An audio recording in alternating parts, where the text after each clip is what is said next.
Bom, então, Alfredo, muito obrigada por ter aceito o nosso convite. É uma honra que eu fiz de poder receber vocês.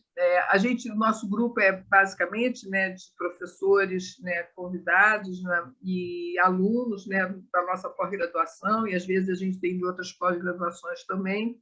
E a gente tem mantido essa atividade já há uns 2, 3 anos e com uma relativa fidelidade, que eu considero, então, um sucesso, mas a gente também é muito informal, entendeu? Então, você fica à vontade para fazer a sua exposição, né?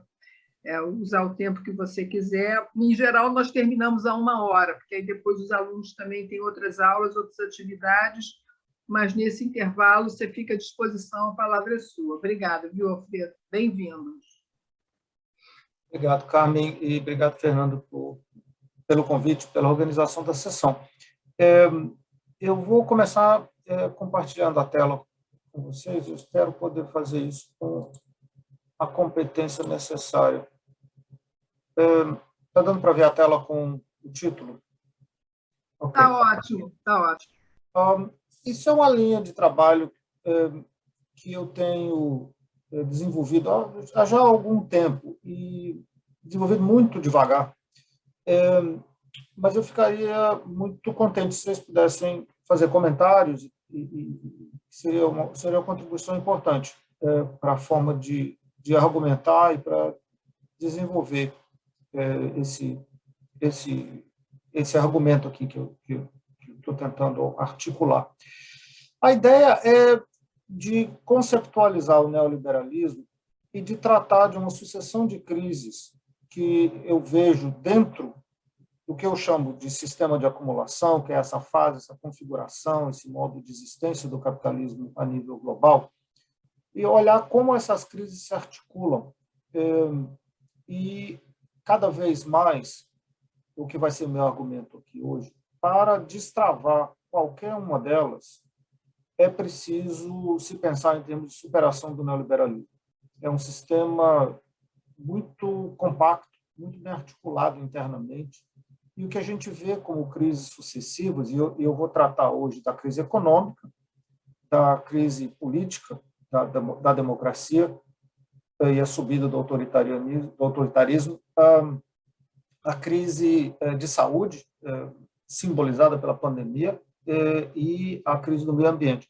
Essas como crises setoriais, crises específicas do neoliberalismo, mas que se articulam também, e se articulam funcionalmente. E para resolver cada uma delas, então, um projeto de superação do neoliberalismo para a gente. Então, a primeira coisa, claro, se você vai fazer um argumento mais ou menos nessa linha, a primeira coisa é definir o que seja neoliberalismo, e, como vocês sabem, o neoliberalismo tem sido definido de formas muito distintas na literatura, desde gente que nega a existência de alguma coisa chamada neoliberalismo e rejeita o conceito.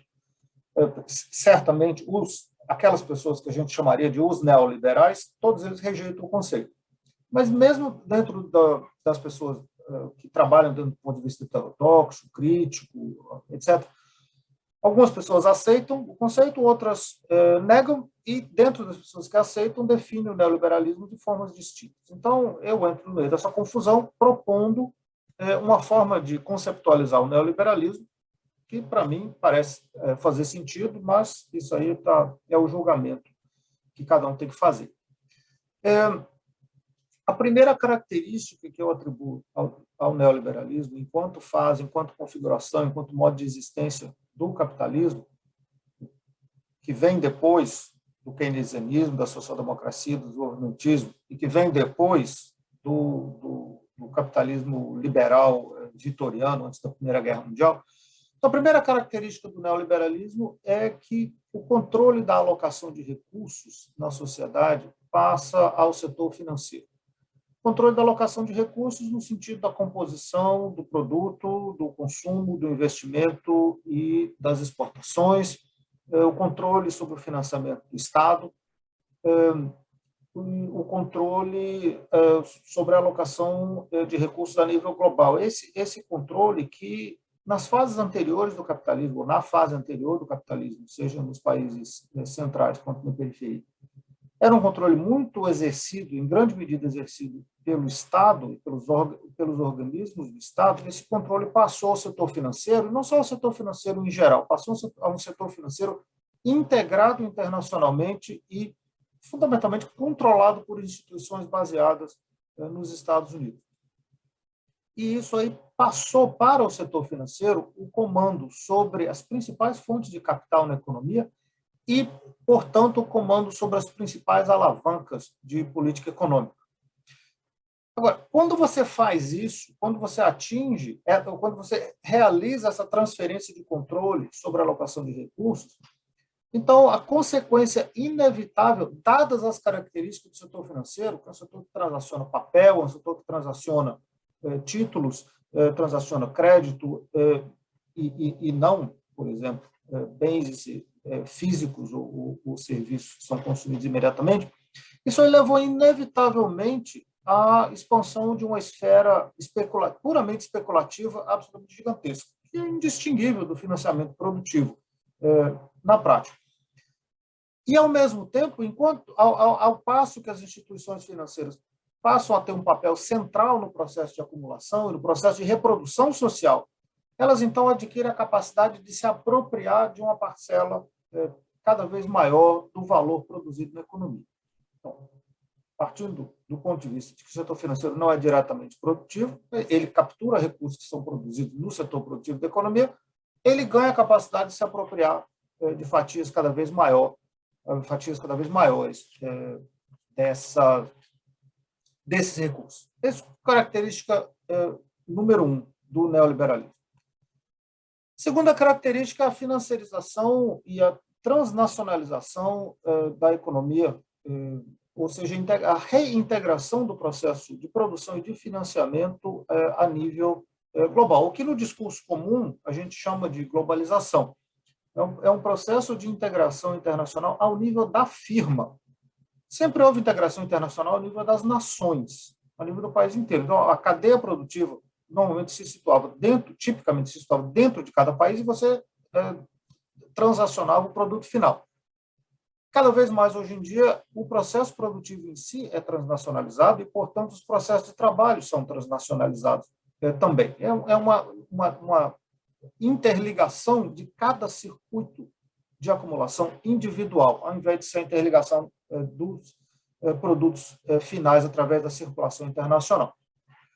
Isso, para que esse processo pudesse existir, isso exigiu a liberalização dos fluxos internacionais de capital, liberalização das finanças domésticas, liberalização do comércio internacional e a necessidade do sistema financeiro poder fechar as contas dos países, poder fechar o balanço de pagamentos, e através da intermediação de fluxos financeiros entre os países.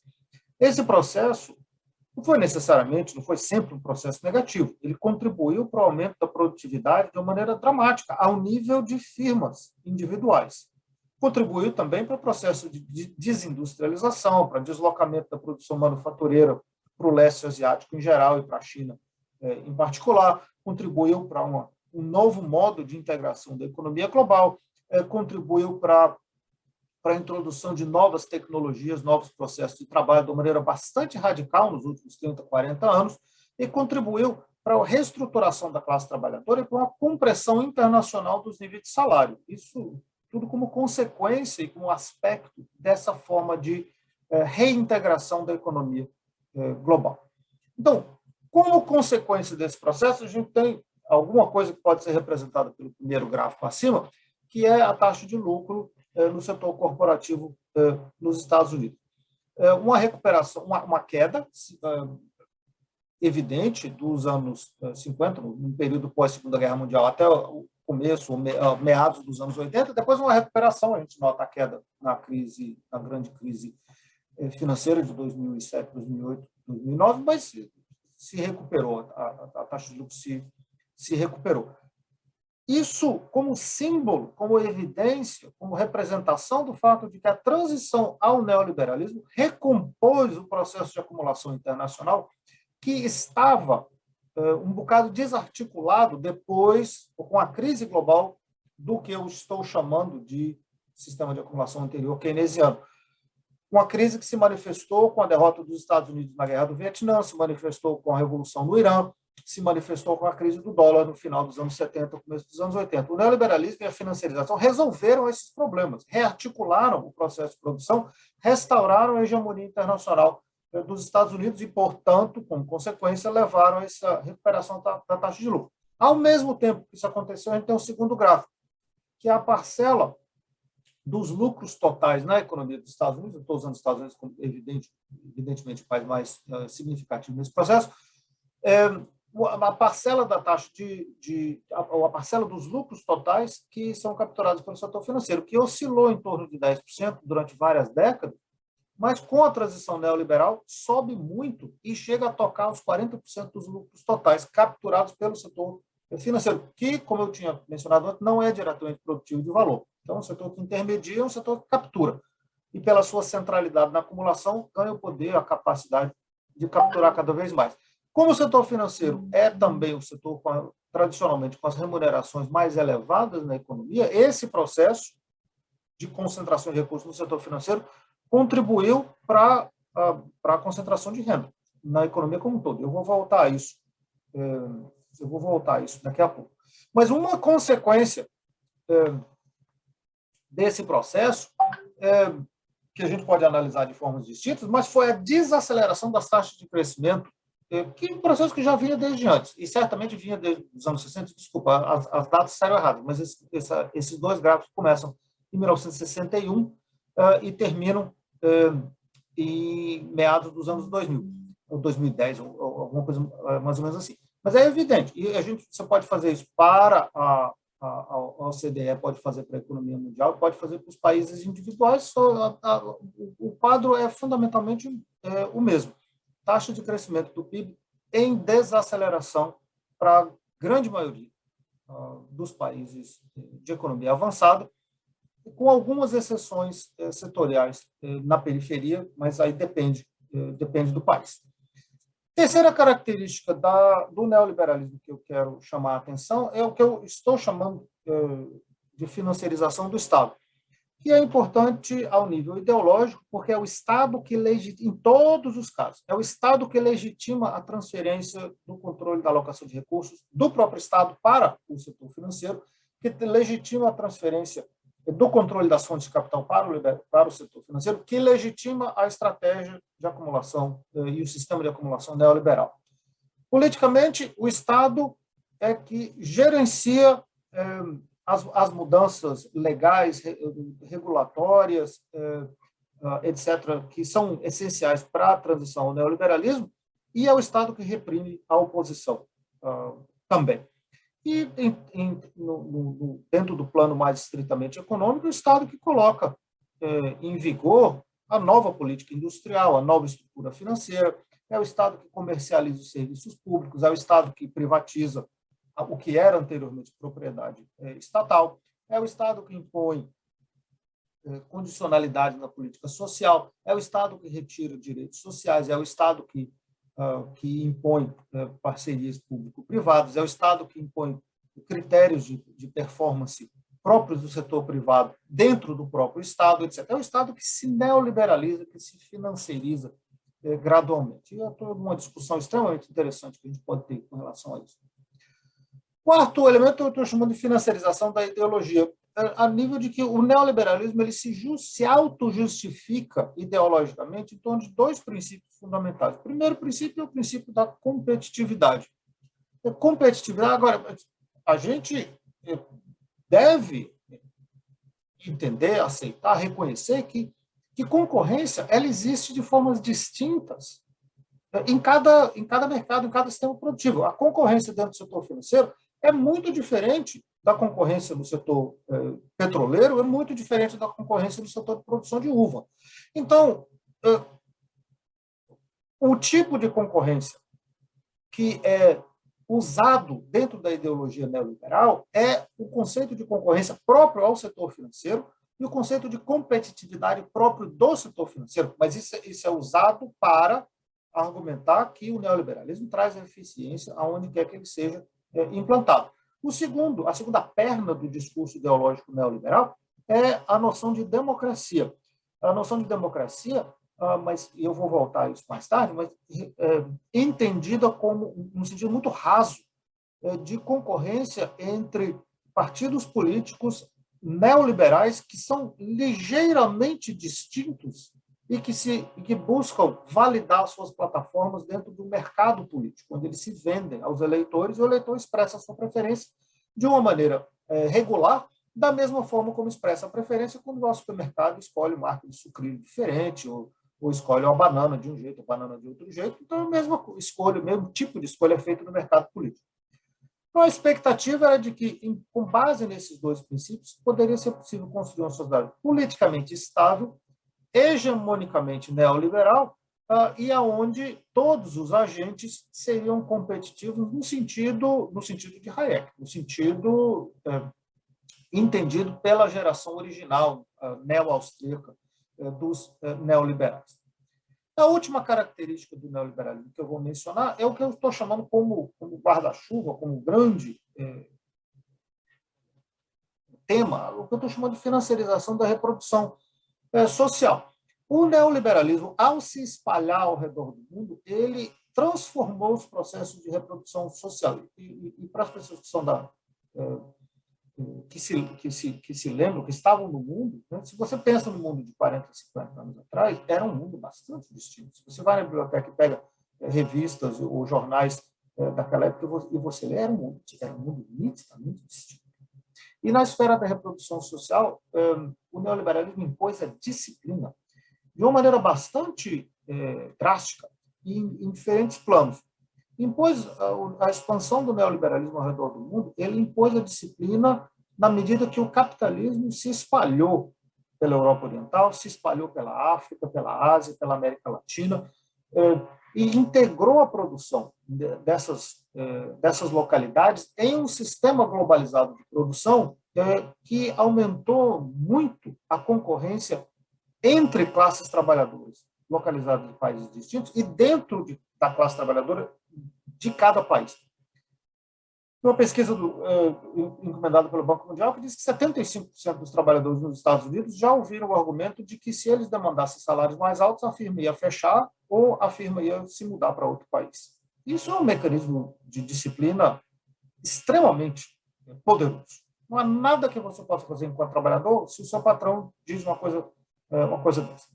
Segunda forma de imposição de disciplina é através da reestruturação da produção, introdução de tecnologias novas, mudança nos padrões de emprego, mudança nos padrões de salário, retirada dos subsídios, dos benefícios, dos direitos sociais e de todo tipo de proteção extramercado que tinha sido conseguida no sistema de acumulação anterior, seja keynesiano / social-democrata, ou desenvolvimentista, ou de socialismo de tipo soviético. Essas proteções, em termos gerais, o neoliberalismo foi contra e desmontou em grande medida, não totalmente, claro, mas em grande medida. O neoliberalismo impôs estruturalmente políticas contracionistas, monetárias e fiscais. Monetárias balançou um pouco com essas crises recentes, políticas fiscais contracionistas quase sempre, a não ser que o sistema como um todo esteja em perigo. E apoiou ou compensou, em parte, essa retirada de direitos sociais, a comercialização de serviços públicos, etc., compensou isso expandindo o crédito pessoal. Isso é um fenômeno bastante comum e bastante discutido hoje em dia, mas que até há pouco tempo não era reconhecido em geral. A consequência disso foi que, com retirada de direitos sociais e aumento da provisão de crédito privado, os trabalhadores se tornaram cada vez mais entranhados, ficaram cada vez mais emaranhados em circuitos financeiros. E com isso acontecendo, você tem o seu cartão de crédito, você tem suas prestações, você tem os empréstimos do banco, etc. Isso também operou como um mecanismo de disciplina social. Você não pode perder o seu crédito, você não pode deixar de pagar. E para você não deixar de pagar, então você trabalha em 1 emprego, 2 empregos, 3 empregos, você estende a sua jornada de trabalho, você coloca seu cônjuge, seu parceiro, suas crianças, coloca as pessoas mais idosas da família para trabalhar também, porque é uma situação onde você tem que arcar com cada vez mais custos de reprodução da família. Isso que eu estou chamando, em termos bem gerais, de financiarização da reprodução social, e que levou ao aumento das taxas de lucro, como consequência desse aumento do processo de exploração a nível internacional, e também levou ao aumento da desigualdade dentro de cada sociedade, que é uma tendência do neoliberalismo. Isso aqui é uma representação do que ficou muito famoso no trabalho de Piketty, a curva em U, representando aqui para os países anglo-saxões o contraste, a sequência de parcelas de renda do decil mais alto entre o começo do século XX e o começo do século XXI. E a mensagem é de que a concentração de renda era bastante elevada no começo do século XX, baixou bastante com as duas guerras mundiais, e particularmente com o estado de bem-estar social, e depois isso se reverteu com a chegada do neoliberalismo, e a gente nota a volta da concentração de renda para mais ou menos os níveis que ela tinha um século atrás. A contraparte dessa concentração de renda é, evidentemente, a queda da taxa ou da fatia dos salários na renda nacional, em termos bastante genéricos, aqui usando como exemplo os Estados Unidos, cai 5%, mas se você pensa no tamanho da economia dos Estados Unidos, a gente está falando de centenas de bilhões de dólares que passam dos trabalhadores como um todo, se não está no salário, está na fatia dos lucros. E a explicação para isso não é muito difícil. Basicamente, salários reais nos Estados Unidos subiam regularmente, e a gente vai ver no momento, desde o final da Segunda Guerra Mundial até um pico em torno de 1972, 1973, e depois estagnaram. Depois, basicamente, estagnaram. E é um fenômeno muito interessante da gente acompanhar. Mais rico do que esse gráfico muito simples é esse outro gráfico aqui, ó, extremamente interessante. Se olha a linha púrpura, ela é o crescimento da produtividade. O crescimento da produtividade na economia dos Estados Unidos, desde o final da Segunda Guerra Mundial, é muito constante, é muito estável, 2,5% a 2,75% ao ano, todo ano. Extremamente regular. Então, essa linha é basicamente uma reta. Até 1972, 1973, o salário estava acompanhando o crescimento da produtividade. Então, a distribuição de renda era mais ou menos constante. Chega nesse começo dos anos 70, os salários estagnam. Essa é a linha verde de baixo, a linha verde mais clara. Os salários reais ficam estagnados. E se abre esse hiato entre o aumento da produtividade e os salários que ficam para trás. O que não está sendo apropriado para o salário está sendo apropriado por lucro. Isso aí é a razão da fatia de lucros ter crescido, a fatia dos salários ter declinado na economia americana. E o que explica a linha verde do meio? Se os salários reais estão estagnados, como é que as famílias podem ter uma renda ligeiramente crescente? E a resposta é porque estão trabalhando mais. Porque a esposa vai para o mercado de trabalho, porque as pessoas aposentadas vão para o mercado de trabalho, porque os estudantes vão para o mercado de trabalho, e as famílias mantêm ou aumentam ligeiramente a sua renda na medida em que trabalham mais horas. É possível cortar isso de formas distintas. Se você divide o salário por quintis, então dá para perceber rapidamente, isso também não há controvérsia sobre isso, que os salários mais altos subiram em termos reais e os salários mais baixos caíram. Então, quanto mais privilegiado você era no período anterior, mais rico você ficou, ou mais privilegiado ainda você ficou. E quanto menos privilegiado, quanto mais pobre você era, mais pobre você fica, com essa dinâmica de mudança de salário no neoliberalismo. Então, essa é uma forma de olhar. Outra forma de olhar é por nível de escolaridade. E, absolutamente claro, mais uma vez, quanto mais anos de escolaridade você tem, mais o seu salário sobe. Então, se você tem se você tem pós-graduação, o salário subiu, nesse período que a gente está olhando aí, mais de 30%. Se você tem menos do que a escola secundária, seu salário caiu mais de 20%. E é extremamente interessante a regularidade desse fenômeno. E tem diferentes formas da gente olhar isso. Para quem não tem escola secundária, o rendimento cai. O rendimento cai. O nível de emprego cai e o rendimento cai também. É um sistema bastante perverso do ponto de vista dos mais pobres, levando à acumulação de riqueza no topo. Levando à acumulação de riqueza no topo. Então, os pobres continuam pobres, que é a linha de baixo, tocando no zero, e a metade mais pobre da sociedade, né? E a riqueza dos mais ricos está aumentando de uma maneira bastante clara. Isso é do livro do Zucman de Saez, O Triunfo da Injustiça. Então, o resultado dessas tendências é a construção de uma sociedade desigual, onde, sob o neoliberalismo, onde os mais ricos se tornam mais ricos e os mais pobres ficam mais pobres, em geral. Quanto mais pobres são, mais pobres ficam. Um elástico puxando a sociedade no rumo da desigualdade cada vez maior. Mas não é um fenômeno, óbvio, não é um fenômeno só dos Estados Unidos. Isso é o Chile, no período, basicamente, o período da ditadura Pinochet,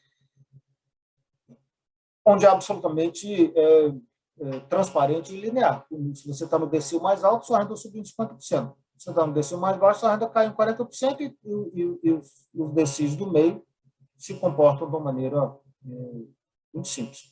Quanto mais desprivilegiado você é, mais desprivilegiado você fica. Qual é o processo? A pergunta que interessa é qual é o processo que gera esse tipo de resultado distributivo. Por um lado, eu atribuo e eu arrisco. Por um lado, é financiarização, os mecanismos que a gente tinha tocado antes. Por outro lado, existe um processo do que eu chamo de criação de perdedores econômicos no neoliberalismo. Um processo de geração de perdedores. Na medida em que, particularmente, se a gente olha para as economias avançadas, o processo de reestruturação da produção no neoliberalismo e a repressão que houve contra as organizações coletivas dos trabalhadores e por legislação ao mesmo tempo, levou à eliminação de milhões de empregos qualificados, estáveis, de uma classe trabalhadora formalizada, que se sentia relativamente segura no período anterior, levou à eliminação de toda uma série de profissões que foram exportadas, levou à eliminação de oportunidade de emprego no setor público, porque o setor público diminuiu de tamanho e por causa das privatizações que houve. Em geral, ao mesmo tempo, por mudanças legislativas, um declínio da estabilidade do emprego e uma tendência a deterioro dos salários, como a gente viu, das condições de trabalho e do bem-estar social. Isso do ponto de vista dos trabalhadores empregados no setor formal. Se você olha para o setor informal, foi pior ainda. Porque o setor informal, em larga medida, tipicamente, nos países de economia avançada, o setor informal perdeu a possibilidade, não era muito grande, mas perdeu a possibilidade de entrar no setor formal, que é a grande aspiração daqueles trabalhadores. E a consequência, tanto para os trabalhadores do setor formal quanto os trabalhadores do setor informal, que tiveram que defrontar esse processo, foi uma tendência ao estresse e uma tendência a ter que trabalhar cada vez mais. Ter que trabalhar cada vez mais em condições cada vez mais precárias. E esse mesmo processo atingiu a classe média também. A classe média que se tornou cada vez mais endividada, cada vez mais empobrecida, apesar da sua posição relativamente privilegiada, se tornou cada vez mais ansiosa, cada vez mais vulnerável, se sentindo cada vez mais vulnerável dentro desse sistema de acumulação. Agora, nos países de economia avançada, esses perdedores se concentram na classe trabalhadora formal e entre os mais pobres, como eu tinha mencionado. No caso do Brasil, é um caso distinto, a gente pode discutir isso depois. Esses perdedores se concentram na classe média. Na classe média tradicional, eu acho que isso ajuda a explicar um pouco da dinâmica política do Brasil recentemente. Mas, em todo caso, esse é o tipo de sociedade que o neoliberalismo tende a criar. A foto de cima ficou famosa há alguns anos atrás, não é Photoshop nem nada, só um prédio de apartamento em São Paulo. A foto de baixo é na cidade do Cabo, na África do Sul. O neoliberalismo, então, levando à brasilização ou à sul-africanização do mundo, sociedades que estão entre as mais desiguais do planeta, mas esse é o tipo de tendência dentro do neoliberalismo. Então, esses processos tomando lugar dentro do sistema de acumulação, em particular, até meados dos anos 2000. E aí a gente tem a grande crise financeira global. que mostrou, certamente, retrospectivamente, para quem não tinha notado antes, mas isso tem que reconhecer, os economistas heterodoxos, de diferentes matizes, falaram isso muito antes, mas quem é que escuta economista heterodoxo? Ninguém quer saber. Tinham avisado desde antes que o processo de acumulação dentro do neoliberalismo ele tem a tendência de tomar a forma de bolhas, bolhas puxadas pelo setor financeiro, bolhas que inevitavelmente entram em colapso, que têm implicações destrutivas e que exigem um resgate por parte do Estado. Crise internacional da dívida no começo dos anos 80, crise da savings and loans nos Estados Unidos nos anos 80, a quebra do mercado de valores em 1987, a crise do México, a crise asiática, a crise da Rússia, a crise do Brasil, a crise da Argentina, a crise do ponto .com e depois a grande crise que veio a partir de 2007. Em cada um desses eventos, particularmente depois da última crise, a tendência do Fed, em particular, mas também dos outros grandes bancos centrais, era diminuir a taxa de juros para que houvesse um incentivo ao consumo e investimento e que a economia se retomasse. Mas o que houve como consequência disso era, numa situação de salários comprimidos, numa situação das pessoas terem retirada de direitos sociais, se sentirem cada vez mais desprovidas, cada vez mais vulneráveis à cultura de consumo que o neoliberalismo propagou deliberadamente, o consumo como sendo o símbolo e o objetivo da boa vida, da vida que merece ser vivida. Nessa situação, com taxa de juros baixa, a tendência foi as pessoas tomarem dinheiro emprestado. As pessoas tomarem crédito pessoal em níveis cada vez mais elevados e, inevitavelmente, com implicações para o mercado imobiliário. Então, esses processos de política econômica e ideológicos, etc., levaram a uma bolha imobiliária gigantesca centrada nos Estados Unidos.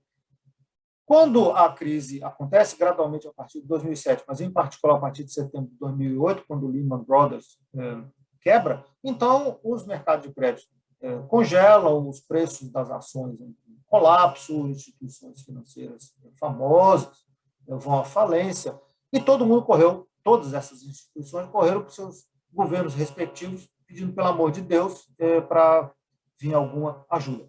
E o fato de que a ajuda foi entregue praticamente sem condições, se salvou o setor financeiro a qualquer custo. Isso foi uma demonstração absolutamente transparente de que o setor financeiro domina a política econômica e domina a ideologia também, porque o argumento era, se não salvar o setor financeiro, vai ser pior, então tem que salvar. Isso é hegemonia. É quando você consegue convencer os outros que o que é bom para você é bom para todo mundo. Quando você constrói uma realidade que reforça esse tipo de discurso. Isso demonstra a hegemonia do setor financeiro sobre as políticas públicas e sobre a reprodução econômica e social, em geral. Essencialmente, o que os governos fizeram, o que os bancos centrais fizeram, foi reduzir taxa de juros a zero e entrar com quantitative easing para comprar ativos financeiros dos bancos, ativos financeiros que não valiam nada, valeu zero. O governo entrou com dinheiro, comprou aqueles ativos a um preço nominal qualquer e salvou os bancos. Ajudou os bancos a limpar, sem reestruturar o sistema financeiro, sem impor condições, sem fazer absolutamente nada. Isso ajudou a preservar o neoliberalismo, mas preservou também os problemas da financiarização que a gente tinha antes. Então, o que a gente vê entre 2007 e 2014 foi um aumento extraordinário da dívida das corporações financeiras, que cresceu em 12 trilhões de dólares, um aumento extraordinário da dívida do setor público, que, em geral, cresceu 25 trilhões de dólares, e um aumento também, e surpreendentemente, da dívida das famílias, que cresceu em 7 trilhões de dólares. Então, as políticas que foram adotadas depois da grande crise financeira, elas restauraram a viabilidade econômica do neoliberalismo, restauraram a lucratividade das empresas e do próprio setor financeiro, mas deixaram as causas do problema intactas, sem serem tratadas. E com uma sucessão de bolhas especulativas, uma fragilidade financeira a nível global que continua existindo até hoje em dia.